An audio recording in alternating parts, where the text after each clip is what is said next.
I let a stranger hide in my apartment, and I don't know if I regret it. Follow now for more daily stories. This happened last year, and I still don't know if I made the right call. It was around 11 p.m., and I had just gotten home from a late shift. I live in a small apartment in a not-so-great part of the city, so I'm always a little on edge when walking home. That night felt off. As I was unlocking my door, I noticed a guy standing at the end of the hallway. He wasn't doing anything, just standing there, but something about him made my stomach drop. I got inside, locked the door, and tried to shake it off. Not even 5 minutes later, someone knocked.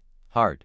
I froze. It wasn't my neighbor she texted before coming over, and I don't really have friends who drop by unannounced. Then, a voice, please, can you just let me in for a second? It was a woman. She sounded out of breath, almost panicked. I looked through the peephole, and there she was, maybe mid-20-ish, wide eyes, glancing down the hall like she was being followed. I know, no asterisk, stupid move, but I cracked the door open just a little and asked her what is going on. She whispered that there's a guy. He's been following her since she left the train. She didn't know where else to go from there. That's when I realized. The guy I saw earlier. My heart was racing, but I stepped aside and let her in. I locked the door immediately, turned off the lights, and we just stood there in the dark, listening. A few seconds later, heavy footsteps passed my door, slow, like someone was looking for something. Then, nothing. She stayed for about 30 minutes, just sitting on my couch, shaking. I offered her water, and we barely talked. Eventually,